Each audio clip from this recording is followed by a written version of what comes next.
habeennimadii xalay waxa magaalada Hargeysa ee caasimadda Soomaaliland guuro ku soo galay dhalinyaro la sheegay inay ka yimaadeen waddanka Australia kuwaas oo u socday inay la ciyaaraan naadiga booliiska ee ka dhisan caasimadda iyo waliba sidoo kale xulka gobolka Awdal. imaatinkooda ayaa su'aalo badan iska weydiiyeen dadweynuhu waxayna maalmihii u dambeeyay socdaal ku marayeen qaar ka mid ah gobolada hoostaga waddanka Soomaaliya. maalintii shalay ayay soo gaadheen magaalada Laascaanood ee xarunta gobolka Sool waxayna u soo dhaafeen caasimadda Soomaaliland oo ku dhawaad 12 habeenimo ee xalay ay soo galeen. Telefishinka Ariel ayaa waxa ku booqday hoteelka ay ka degan yihiin magaalada Hargeysa waxaana waraysi kooban la yeelanay tababaraha kooxdani watay waxaanu weydiinay ujeedada socdaalkooda. barnaamijkeeni wuxuu ku wajahnaa waa sports isdhexgal maadaama dhalinyaradeena afka Soomaaliga ku hadasha qurbaha jira aysan chance u helin inay wadankii hooyo arkaan inay dhalinyaradeeni noloshii sportski marka in sanadkiiba mar aan soo abaabulno iyaga iska soo bixiyaan tigidhadoodii wadankii lagu soo celiyo walaalahood bartaan dhex galaan kala qaataan kontaktiyada future-ka wadanka wuxuu ku xiran yahay dhalinyarada marka dhalinyarada in maskaxdooda la mideeyo aragtidoodii sportski horumarkii kuwa qurbaha jooga wax badan baa macna xaga nooga si lumay sababtoo ah waxa xogaa culays ku noqotay meeshii ay ka yimaadeen iyo waxa ay yihiin maadaama ay meesha ku dhasheen marka inay ogaadaan inuu yahay wadankeedii koowaad kaas ay ku dhasheen ama ay degan yihiin uu yahay koodii labaad barnaamijkaas horta uu ku saleysnaa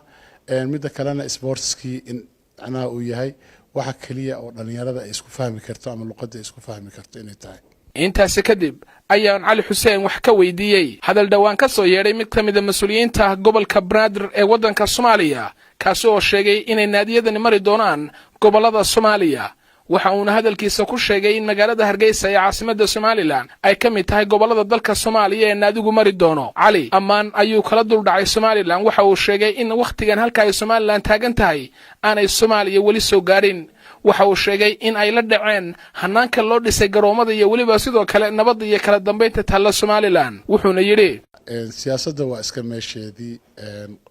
ana nin dhalinyaro ah oo ku dhashay Australia أنا كنا سوجيدا أنت في Soomaaliga ku hadasha ka soo bilo ilaa NFD ilaa Djibouti أنا waxa mideeyay waxay ahayd luqadda Soomaaliga ah wax siyaasad ah oo ay ku leedahay ma jirto sportski maanta wuxuu marayaa in nin cad iyo nin madow ay ku walaaloobaan nin muslim iyo nin gaal ay ku walaaloobaan ay koox wada matalaan garoomo fiican baa ku yaala oo meelo badan aynaan kala kulmin waxa tusaale kuugu fulan shalay markaan Laascaanood aan soo degnay ilaa Muqdisho aan ka soo baxnay waa garoonkii ugu horeeyay aan aragno ana artificial grasses-ka waxa ay yiraahdaan roogii la dhigay oo gabagaba ah ana wuxuuna farxad geliyay maadaama sanadka aynan ku ciyaari karin in sanadka dambe ay tahay meel aan ku soo talagali karno waa garoonkii ana international standard ah marka waxay ku tusaysaa sportska Soomaaliland xawaaraha uu ku socdo sportskana horumarkiisa ma aan kaliya players kaliya ma waxa macna saldhig u ah garoomada ayaa koow ah hadaan la helin reer hadii la rabo in la dhiso hadaan hooy la helin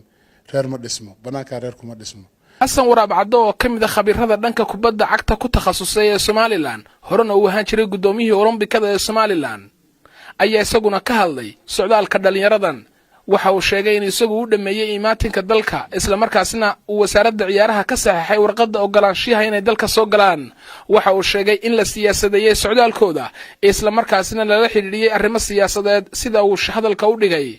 wuxuu yiri marka BBC-da wareysanaysay oo ay dooban tahay waxa la yiri ma tagi doonaan gobolada Soomaaliya dabatana wuxuu yiri way tagayaano